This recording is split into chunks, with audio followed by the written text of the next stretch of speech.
मानव इस प्रकृति द्वारा बनाई गई सबसे सर्वोत्तम चीज है, जिसको प्रकृति ने कुछ ऐसे हुनर दिए हैं जो शायद किसी भी जाति के प्राणी को मिले हों।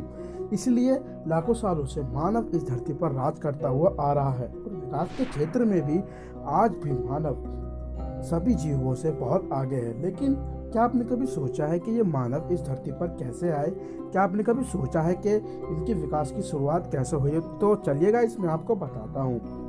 ज़्यादातर लोगों का ये मानना है कि हम मानव का विकास किसी खास किस्म के बंदर से हुआ है। ऐसा माना जाता है कि लाखों साल पहले एक खास किस्म के बंदर की प्रजाति में जीन एवोल्यूशन हुआ था, जिसके चलते मानव इस धरती पर आया। और इसके कई सारे सबूत भी हमारी बॉडी में अभी भी मौजूद है। हमारे शरीर में कुछ ऐसे ऑर्गन्स मौजूद हैं जो आज से लाखों साल पहले काम में आते थे, लेकिन विकास की इस दौर में अब वह ऑर्गन हमारे शरीर में कोई भी काम नहीं करते, लेकिन अभी भी वह हमारे शरीर में मौजूद है, जिससे हमें पता लगता है कि हमारे पूर्वज बंदर थे। तो गाइस, आज की वीडियो में मैं आपको बताऊंगा वेस्टिजियल ऑर्गन के बारे में। तो हेलो गाइस, मैं हूं काश और आप देख रहे हैं आपका अपना यूट्यूब चैनल साइंटिफिक फैक्ट। तो चलिए फटाफट से शुरू करते हैं।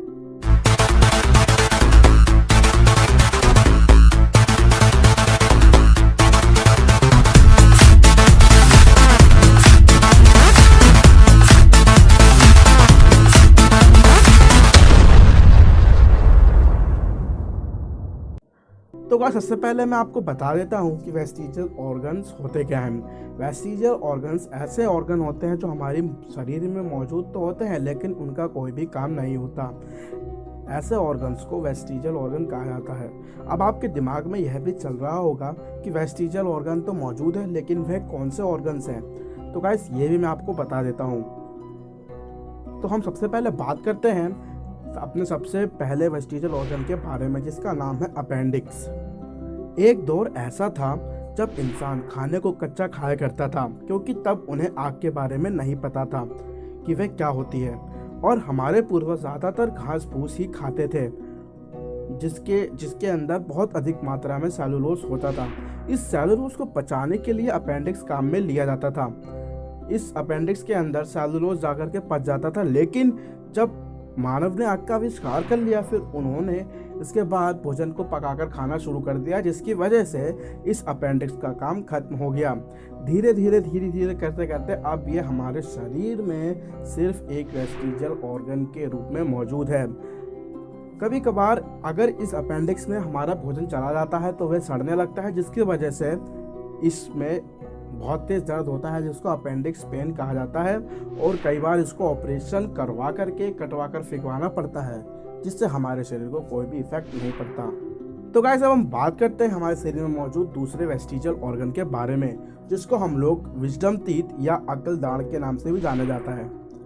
हमारे पूर्वज कुछ कठोर पदार्थों का सेवन भी करते थे, जिनको चबाने के लिए इन दांतों का इस्तेमाल होता था। लेकिन अब शायद ही कोई ऐसा व्यक्ति होगा जो कठोर पदार्थों का सेवन करता होगा, जिसके कारण अब यह दांत भी अब सिर्फ एक वेस्टिजियल ऑर्गन के रूप में मौजूद रह गए हैं।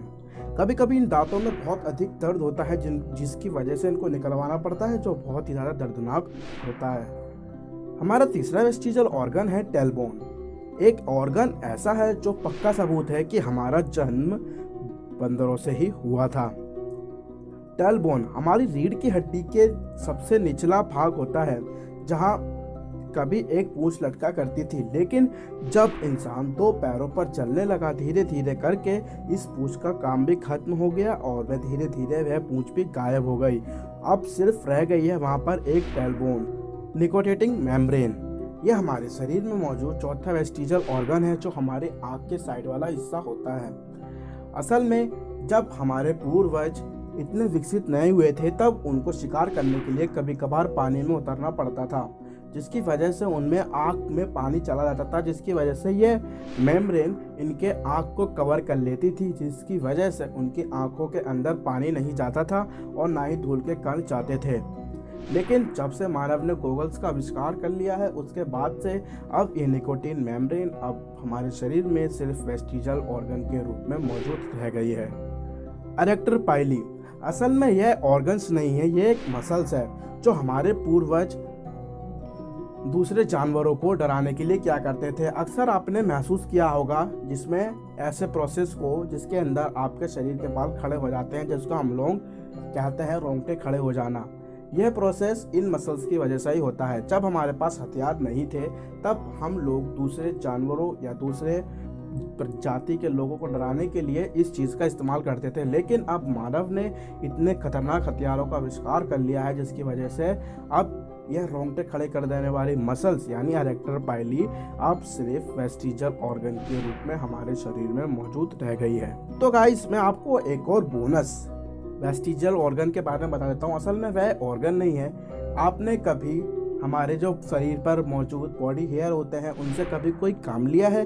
अगर आपने उनसे कभी कोई काम लिया हो तो प्लीज़ मुझे कमेंट बॉक्स में कमेंट करके ज़रूर बताएं।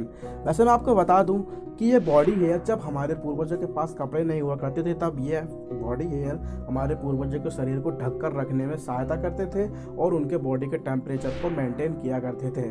लेकिन अब मानव ने कपड़ों का आविष्कार कर लिया है जिसकी वजह से अब यह बॉडी हेयर अब सिर्फ एक वेस्टिजियल थिंग के रूप में हमारे शरीर पर मौजूद रह जाती है। लेकिन हाँ, मैं आपको बता दूं, जो हमारी दाढ़ी होती है वह हमारे फेस के टेम्परेचर को मेंटेन करने में सहायता करती है। इसलिए हमारे फेस में दाढ़ी अभी जब तक मानव धरती पर रहेगा जब तक वह दाढ़ी हमारे चेहरे पर रहा करेगी। तो गाइस, मुझे उम्मीद है आपको मेरा ये वीडियो पसंद आया होगा। अगर आपको मेरा वीडियो पसंद आया हो तो सबसे पहले इस वीडियो को लाइक करें और मुझे कमेंट करके बताएं। और हाँ, अगर आप मेरे चैनल पर नए हो तो इस चैनल को सब्सक्राइब कर लें ऐसे ही वीडियोस के नोटिफिकेशन के लिए। और हाँ, बेल आइकन को भी दबा लेना। तो मिलते हैं अगले वीडियो में एक और नए टॉपिक के साथ। तब तक के लिए गुड बाय।